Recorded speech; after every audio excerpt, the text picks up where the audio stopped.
मैं दावे के साथ कह रहा कि जब हमारा कार्यकाल पूरा हुआ तो हम निश्चित तौर से जो कांग्रेस ने भर्तियां की उससे दुगनी भर्तियां हम कर देंगे। कि जो कांग्रेस ने डेवलपमेंट की, अगर हमारी डेवलपमेंट 3 गुना ज्यादा है तब तो हमारी डेवलपमेंट को डेवलपमेंट मानो, और अगर हमारी डेवलपमेंट 3 गुणों से कम है तो फिर आप डेवलपमेंट को डेवलपमेंट मानो। क्योंकि सरकार की पूरी तैयारी है और पिछली बार भी मैं समझता हूँ नकल लगभग बिल्कुल हुई नहीं है। नमस्कार, मैं हूं देवेंद्र। आप देख रहे हैं दैनिक सवेरा टीवी। हरियाणा सरकार ने ग्रुप सी की भर्तियां की हैं। करीब 10,500 नौकरियां जो हैं वो हरियाणा सरकार देने जा रही है। हरियाणा के शिक्षा मंत्री कंवरपाल गुर्जर हमारे साथ हैं, बात करते हैं। सर, किस तरीके से देखते हैं ग्रुप सी की भर्ती हो रही है? देखिए, बहुत ही अच्छा है। जब कोर्ट ने एक रोक लगा रखी थी, जैसे ही कोर्ट ने उस स्टे को विकेट किया और हमने तुरंत उसके साथ ही एकदम 10,500 की भर्तियां हमने कर दी और जल्दी हम ये 20,000 भर्तियां करने वाले हैं। और अभी हम लगभग 60,000 भर्तियां करने वाले हैं, जैसा माननीय मुख्यमंत्री जी ने कहा है। और जो कांग्रेस बार बार सवाल उठाती है, कांग्रेस ने अपने 10 साल के कार्यकाल में 80,000 भर्तियां की थी। मैंने आपके ही चैनल पे और अन्य चैनलों पे भी कई बार ये बात कही है कि अगर हमारी भर्तियां उनकी भर्ती से 2 गुना से कम रहेंगी तो हम मानेंगे कि हमने कम भर्तियां की। और मैं दावे के साथ कह रहा कि जब हमारा कार्यकाल पूरा हुआ तो हम निश्चित तौर से जो कांग्रेस ने भर्तियां की उससे दुगनी भर्तियां हम कर देंगे। ऐसे ही मेरा डेवलपमेंट के बारे में भी है। मेरा कहना है कि जो कांग्रेस ने डेवलपमेंट की, अगर हमारी डेवलपमेंट 3 गुना ज्यादा है तब तो हमारी डेवलपमेंट को डेवलपमेंट मानो, और अगर हमारी डेवलपमेंट 3 गुणों से कम है तो फिर आप हमारी डेवलपमेंट को डेवलपमेंट रहो। हम हर क्षेत्र में, चाहे डेवलपमेंट की बात है, चाहे रोजगार देने की बात है, चाहे इंफ्रास्ट्रक्चर की बात है, हम हर क्षेत्र में कांग्रेस से बहुत अच्छा और ज्यादा काम करके हमने दिखाया अपने कार्यकाल में। तो ये विपक्ष के उन आरोपों का जवाब है जो कहते हैं कि बेरोजगारी बढ़ रही है, हरियाणा में बेरोजगारी बहुत ज्यादा है, यूक्रेन भेजा जा रहा है, विदेश में भेजा जा रहा है। नहीं, यूक्रेन भेजना या इजराइल भेजना इसमें गलती है।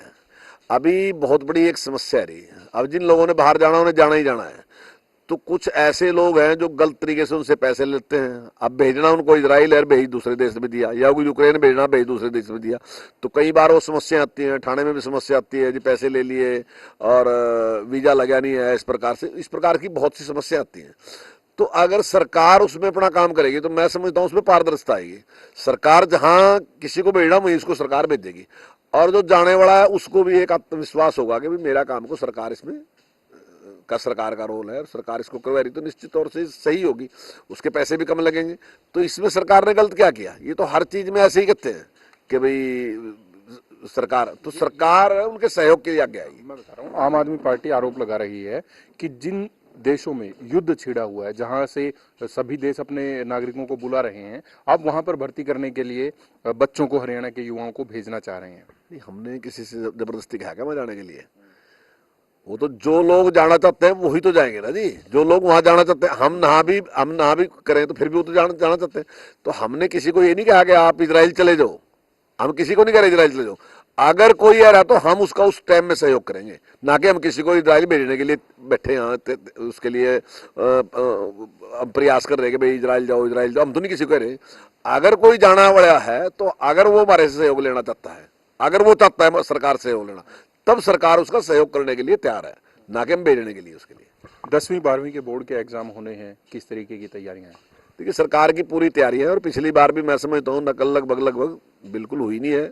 बहुत ही कम केस हैं, और जिस प्रकार से QR कोड का जिस प्रकार से इस्तेमाल किया और उसका बहुत बड़ा लाभ हमें सारे के सारे में, नकल में भी और पेपर जो कभी अगर कोई इस प्रकार की बात हो तो उसमें भी उसका बड़ा भारी लाभ मिला। और मैं समझता हूँ इस बार भी हमारा इंतजाम बिल्कुल पुख्ता रहेगा और कहीं भी इस प्रकार की घटना नहीं होगी। बजट सत्र आ रहा है, क्या कुछ शिक्षा विभाग दे रहा है? देखिए, जब से हमारी सरकार बनी, मैं समझता हूँ पिछला बजट में, पिछले से पिछला बजट भी जो दिया उसमें काफ़ी अच्छी राशि जो है वो शिक्षा विभाग को आवंटित की गई है, और मैं समझता हूँ इस बार भी हमें अच्छी राशि मिलेगी। और जो हमारे और बिल्डिंग वगैरह दूसरे काम हैं तो निश्चित तौर से उन्हें और तेज स्पीड से उन सारे कामों को करेंगे। कल मुख्यमंत्री आवास पर प्लेवे को लेकर मीटिंग हुई थी, क्या कुछ रहा?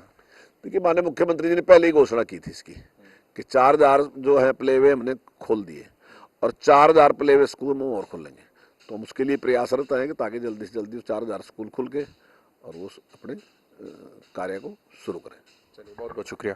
हरियाणा के कैबिनेट मंत्री कंवरपाल गुर्जर मेरे साथ थे। कई मुद्दों पर उनके साथ बात की। मैं हूं देवेंद्र, कैमरा के पीछे मेरे सहयोगी जसविंदर शर्मा। नमस्कार।